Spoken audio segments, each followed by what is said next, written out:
Okay, let's start the chitas. Okay, today again, we started over the portion of Achrei Mos yesterday, and we're holding in the beginning of the portion. We are holding in the day of Yom Kippur, and the service that was done in the Beis Hamikdash on Yom Kippur. To the Torah, so holding on chapter 16, verse 18. To those that are on Facebook, we're starting these days until Thursday, till of Yom Tov. We're going to do it at 8:15. So because the prayer service in synagogue is longer, so we're going to do it at 8:15. Verse 18. And then he goes out from the altar before the Lord their God, and I'll bring forgiveness to the altar itself. The Torah is in the middle of the story. Yesterday we started the beginning of Parshas Achrei Mos. The Torah is talking about the service of the Yom Kippur service the Kohen Gadol did, and the Torah starts off with the par, with his bull. He slaughtered his bull, and from the blood of the goat that he brought.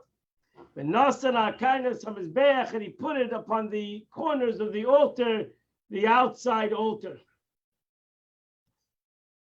Verse Rashi. So Rashi, I'm sorry, that's the opposite. Sorry, in the inside, the blood on Yom Kippur, the blood of the offering, the bull offering, his offering was brought on the altar that was inside. Usually only the blood was brought on the outside altar. This blood was brought on the inside altar. Shulafnei Hashem behechel, that was in the hechel, in the holy. What does the Torah tell us? V'yotzi should go out. He doesn't go out. He's going in. That he goes out. So what does the scripture mean that it says he should go out? Since he was just before the blood sprinkles and dividing curtains, because he just sprinkled the blood in the Holy of Holies, standing in his side of the altar to sprinkle between the altar dividing curtains. Because first he sprinkled in the Holy of Holies, then he came out and he sprinkled it on the curtain outside between the curtain and the Mizbeach. So now he came out, so to say, he went out. He didn't start from the inside of the altar that's inside. He went out. He went out on the outside of the altar that was inside, and that's the meaning of the yotza. For the application of the altar is requires to go out of the outer side of the altar that was inside the temple, and to begin the northeastern corner. So even though he was closer, coming from the Holy of Holies, he was closer to the southern eastern corner, he went to the northern eastern corner of the golden altar. So scripture requires him to go out into the outer side of the altar and to begin from the northern eastern corner. And that's why it says to go out. The chipur alav. And what is Rashi? How do you bring atonement? And the Rashi answers, he takes some of the bull's blood and some of the he-goat's blood, mingled one with the other, and put it on the corners of the altar. And then he took the blood, be'etzbei, with his fingers, sheva palmim, he sprinkled it with his fingers 7 times on the altar, v'tiarei b'kitchim between Yisrael, and he sanctified it from the defilements of the Jewish people. So Rashi says, after he applied the blood and the index finger on its horns, he shall then sprinkle 7 sprinkles on top of the altar. Not on the walls, but actually on the top, in the middle of the altar. The tiarai, and he brought forgiveness on any defilement that occurred in the past. The kitshai, and he sanctified it for any defilements that would happen, as she said, in the future. Verse 20. And he shall finish affecting the atonement for the holy. In the tent of meeting. And the altar. And then he brings a soyer achoy he brings closer the goat that was still alive. Because there was two goats. As we mentioned yesterday with two goats. One goat, he made a girdle, he made a lottery on these two goats. One goat that would go to bring us an offering, and one goat that he brought as he's sending Tazazel, as the Torah says, he sent it away to a mountain. He puts his two hands on this goat, Hachai, that's alive, is Vadalav, and he confesses upon this goat. Al-Kol Avenes, and all the sins of the Jewish people. Al-Kol Pishem, and all their intentional sins. The Chol Chatasim, and all unintentional sins. The Nasan Asar, he puts it upon the head. V'shilach b'yad ish itya midbara, and he sends it out into the desert by a timely man. What's ish iti? Rashi says, one who's been prepared for this from the day before. Verse 22. And the goat shall carry upon itself all the sins to a pre-propitious land. And he sends the goat into the dust. Verse 23. Then Anak comes to the tent of meeting. Ufasha is big diabad. He takes off the linen garments that he was wearing to do the service in the Beis Hamikdash. And he puts it out, stores it. And as Rashi is going to say, remember that this verse does not fit in the chronological order of the verses of the Torah. Gemara, Amar Rabbeinu, our sages said in the Gemara that this is not the correct chronological place for this verse. And they gave the reason for this in Tractate of Yuma. They said the whole passage is incorrect. Chronological order doesn't fit in this part of the Torah. Fits later on, a couple of psukim later. The whole passage is incorrect except for this entry. I'm sorry, all the rest of the Torah is all in chronological order, except this entry.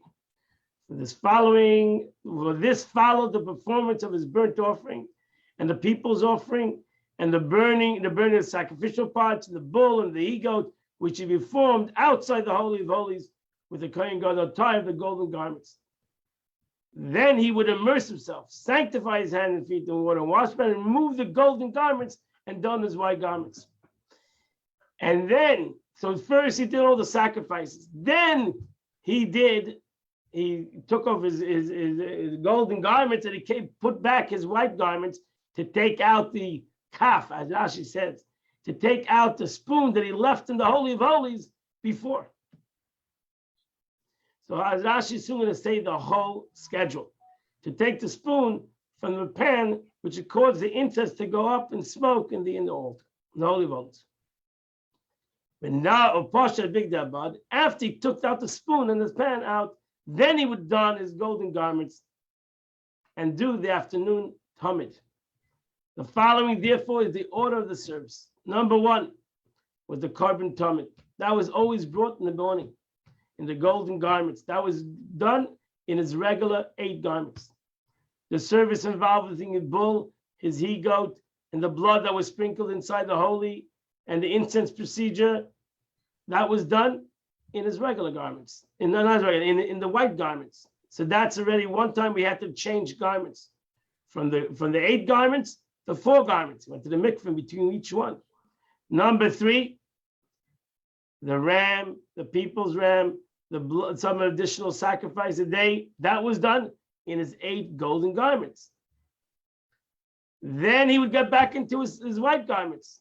Number 4, then he would remove the spoon. That's this verse. Then he would remove the spoon and the pan and the white garments. Then he would come out, get back into his regular garments. The remainder of the additional sacrifice, the afternoon tamid, and the incense procedure in the heichal upon the inner altar in the golden garments. Hence the chronological sequence of the verses corresponding to the logical order of the services that follow. Verse 22, and he shall send the ego to the desert. Then verse 24, skip 23. 23 comes later. Then verse 24, and it shall immerse his flesh and then go out to sacrifice the burnt offering. Then verse 25, the fat offering, sin offering, then the remainder of the passage till verse 26.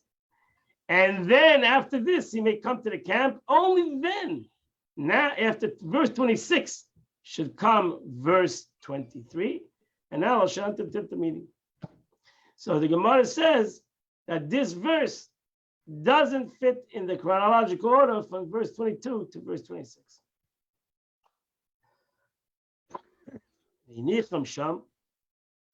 So once he finished, because right now the verse 23 is when he's finished all the services of the inner services. So the Kohen Gadol had these garments that were made for him that he wore like four times. No, twice. I'm saying twice, two times.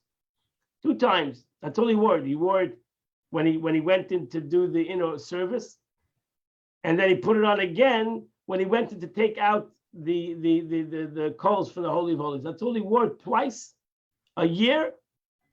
These four garments, linen, and they put it away. So he wore his garments twice a year, and that was it. This teaches us that it required being stored away forever, and he shall not use these four garments for any other Yom Kippur. So he only used these garments for the Yom Kippur service that he did inside, as we learned before. That anything that he did inside the Holy, in the Holy of Holies, especially the Holy of Holies, he did in pure white linen garments, like a regular Kohen. The rest of the service he had to do in the 8 garments, which he had the breastplate upon him, and etc. So he needed to change himself. He needed to go to the 4 times. He changed himself backwards and forwards, which automatically obligated him to go to the mikveh. For ultimately on Kippur, he went to the mikveh 5 times.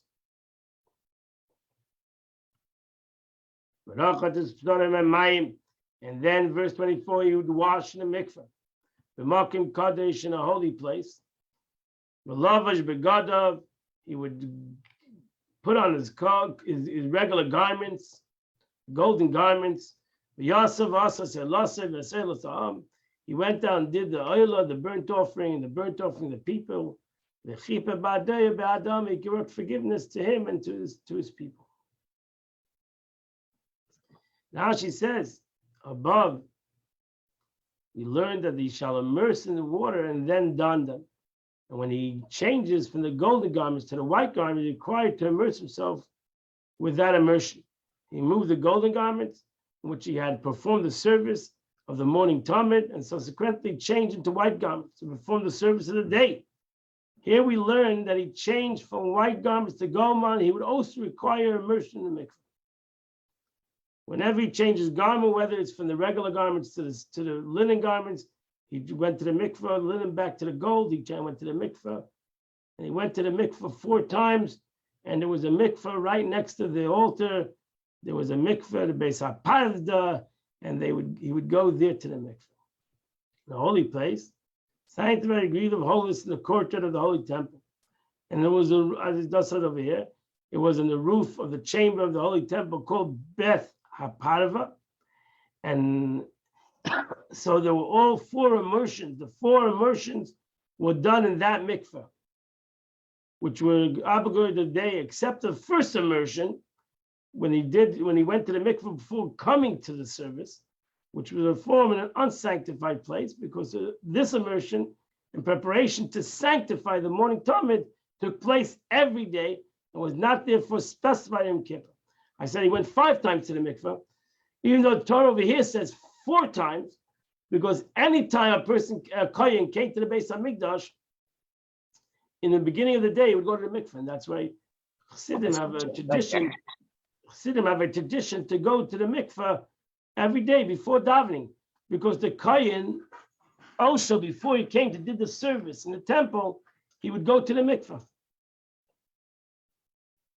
These are the regulated garments that he wore a whole year. He goes out of the heichel of the court, the temple. And he goes out to the courtyard where the altar is. He names the ram, the burnt offering, stated in verse 3. When scripture says that Aaron shall come with this. And he brings the people's burnt offering, namely the one ram for a burnt offering stated in verse number 5, where scripture says, from the community of children of Israel, so he brings those two sacrifices on the Mizbeach, the outside altar. And that completes the Chumash of today.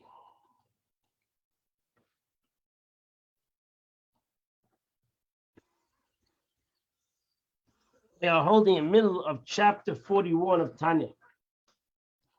Hope everybody learned Tanya at home or wherever they were, and they kept up with the chitas of the day.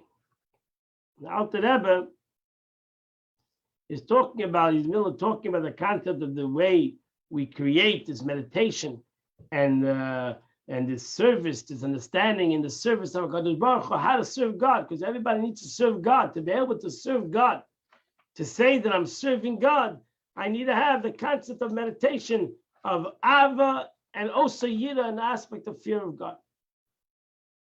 Until Mesiras Nefesh, until I'm ready to give my life.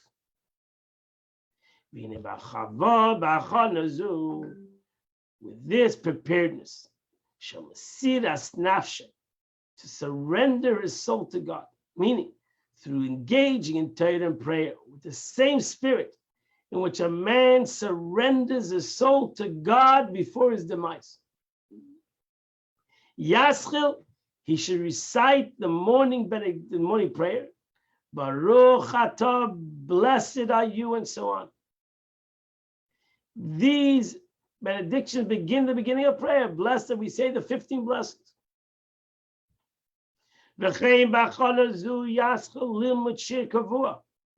Similarly, this preparedness, we do this. We sit every day. What we do every day over here, chitas, is a shir kavua.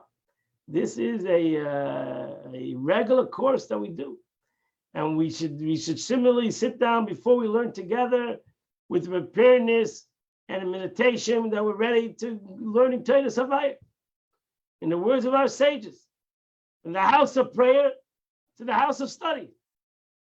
As with prayer, this regular study session should be also preceded by resolve to surrender oneself wholly to God. We're giving ourselves over to the knowledge of God, whether we comprehend it, whether we fully understand it, whether we have questions on it, we give ourselves over to the wisdom of HaKadosh Baruch Hu.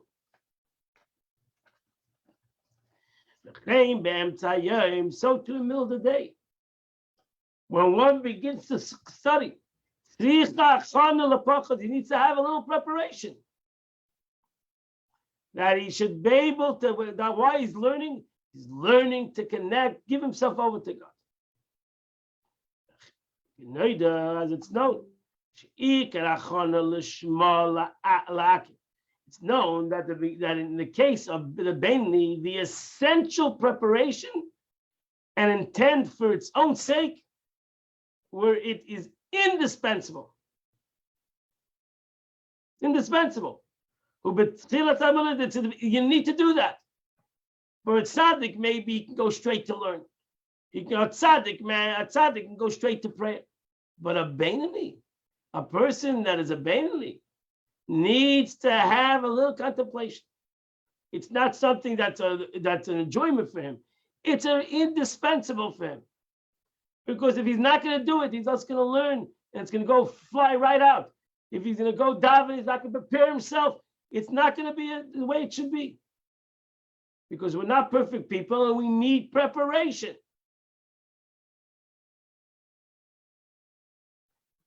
And therefore we see, that we see when you write a sofer, writes a get, a divorce document, which is like a Torah document, over there, if the sofer didn't have kavanah didn't have intention for the writing of the Sefer Torah, the Torah is not kosher. A Torah must be written l'shem shamayim. When the guy writes the Torah, when the sofer writes it, he has to write it for the sake of the mitzvah of writing a Sefer Torah. And if he doesn't do it, he doesn't have the Torah is not kosher.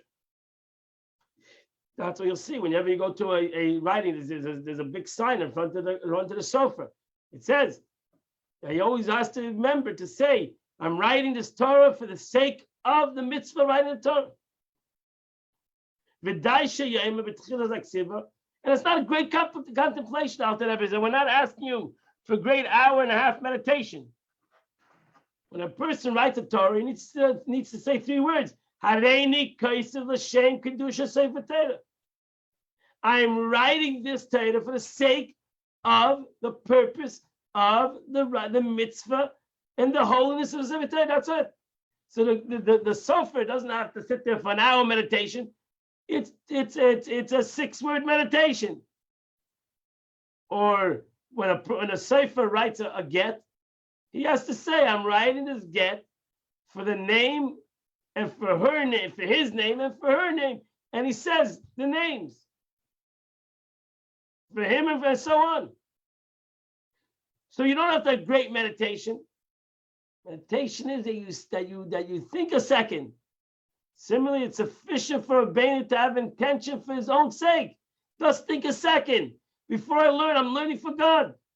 I'm learning God's Torah. When I come to daven, think a second. Who am I davening to? I'm davening to the Eibishter. That's it.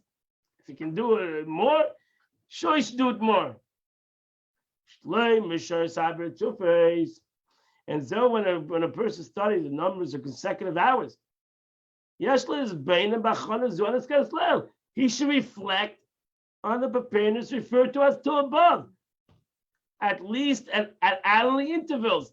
If you're learning for a long time, so stop every hour and think while you're learning.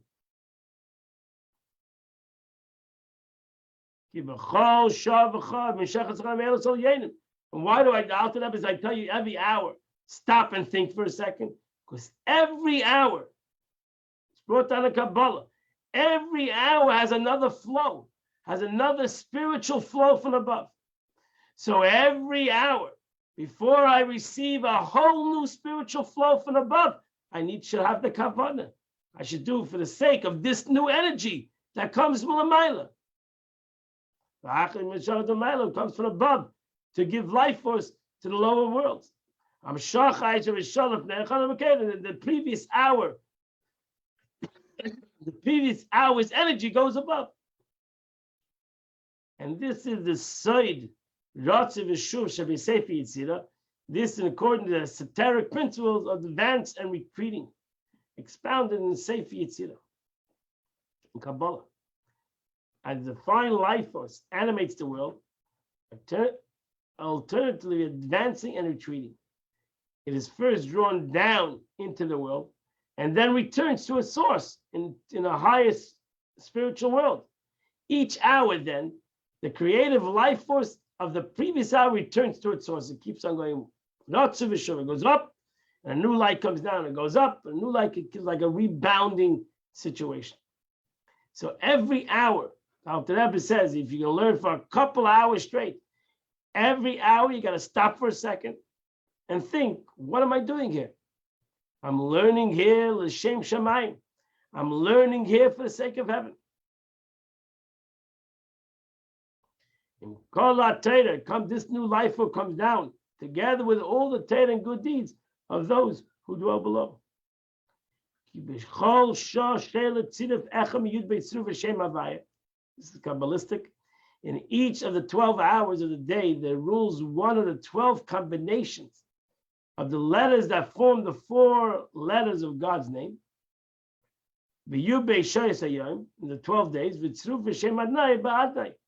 and the combination of the letters comprised of the name Adnai Balayla at night, because both of the word Yud Kei Vav has 4 letters, and Adnai has 4 letters, Aleph Daled Nun Yud.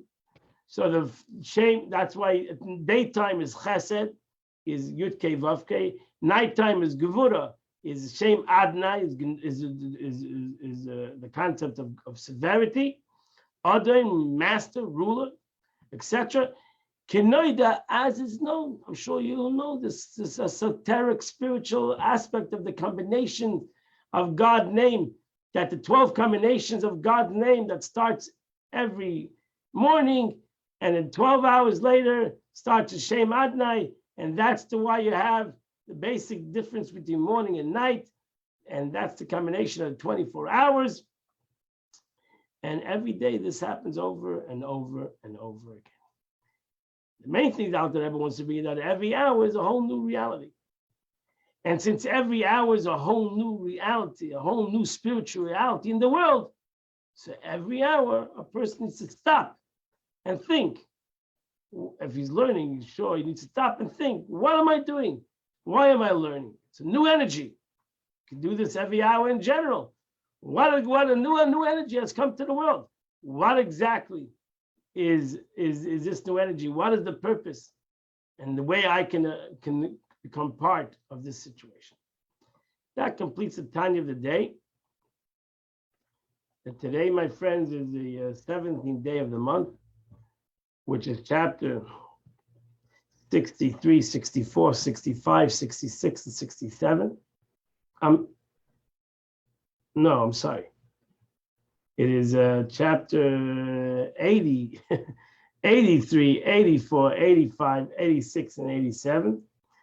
Sorry, 84, 85, 86, and 87. If you say those 5 chapters, you would do the chitas of the day. I wish you all a wonderful day.